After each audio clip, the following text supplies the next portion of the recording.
as we possibly can. Vinny, kick us off. Sure. Jurgen, back-to-back wins to kick off your Champions League campaign. A nice piece of history for Diogo Jota as well, scoring Liverpool's 10,000th goal. But you said beforehand you would have to really approach this in the right way. So just how difficult did tonight prove to be in the end? Pretty much as difficult as I expected, to be honest. So for different reasons, we make a lot of changes. And it's my job to decide, obviously, if I have all information stuff what the boys did, but then for a different reason again, the game was really tricky. They pressed like crazy. They made a really hectic game of it, and we couldn't calm it down in the decisive moments. But actually, the individual performances for not playing that long, like Div didn't play for a while, that was absolutely okay. Shaq didn't play for a longer period, absolutely really good, 90 minutes, incredible. Taki, very lively, but obviously not exactly in the game. So these kind of things, that was okay. But of course, you saw when the team defends like them, then you need your patterns, and we didn't show them tonight, and that doesn't help.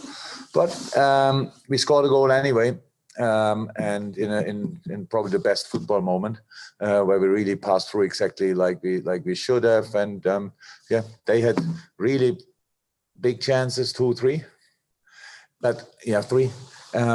Ali was there, blah blah blah, all these kind of things. So that helps obviously, and then you just have to fight, and that's what we did. And it's like in a marriage. It's in good and in lesser good times. You have to stick together. And that's a moment. It's not a lesser good time. It's just a tricky one. So a lot of games, player after player says goodbye for a while, and then we still have to play the next game. And in our case, we have to win it. And we try with all we have, and I'm really happy with that. And all the rest will come again. And just to check on 2 players as well, we saw Jordan Henderson take a bit of a whack, but was that all pre-planned, managing his workload? And Fabinho as well, what are the early indications of the seriousness of his injury?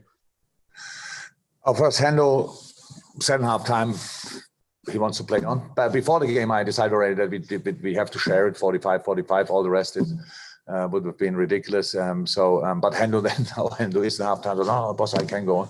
And then in these moments, you have to be strong to yourself, because Hendo was, I didn't want to lose him actually. But so we made the change, and Gini did really well. So both, I think, helped it that they played 45, but only 45.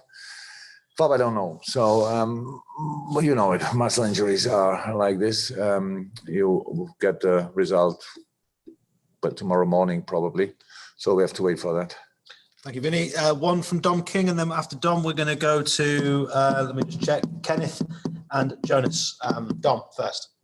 Evening, Jurgen. It was just about Rhys Williams. You said to the TV that he's now played more Champions League minutes than Premier League minutes.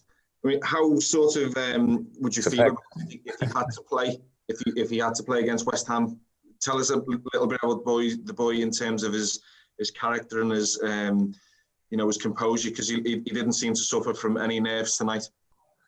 No, he did really well. The only problem what we have now, that we unfortunately have now 4 days to the West Ham game, and you will make every day a story of him, and then he has to prove that he can deal with that as well, because of why everything was calm around him. So we try to do that as well. So he's a talent. He plays for England U20. He's 19 years old, and I didn't tell any news when I said he has more Premier League Champions League minutes than Premier League minutes, because he didn't play Premier League yet, and has now 2 Champions League appearances, won both games on top of that, which is pretty exceptional. He did well. Yeah, he did well. Everything looks promising.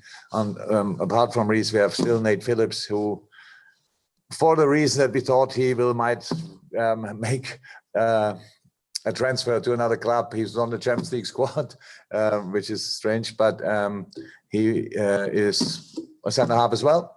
Billy the Kid is in a moment. I'm not sure if he can train out tomorrow or not, but he will be back in training.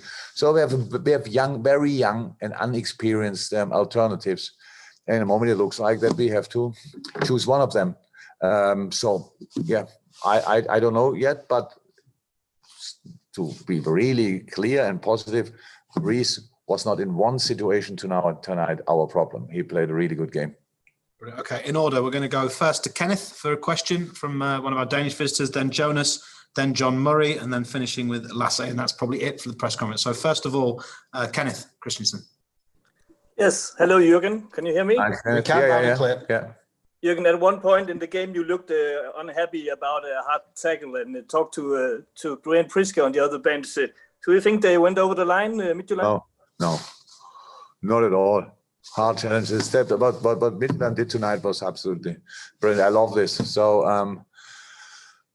what can I say? I'm obsessed with the organization and this organization tonight and how they fill the game with life, how they cause us problems. Gets all my respect. In that situation now, it was a little bit like I'm not sure. Let me say, I celebrate good pressing situations as well. And the discussion in that moment was that it was a foul.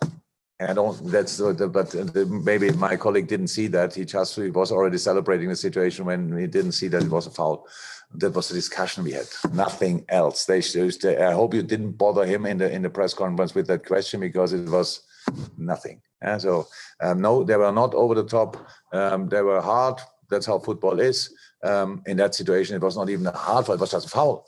So, and that's why I said what I said. But nothing what should worry anybody.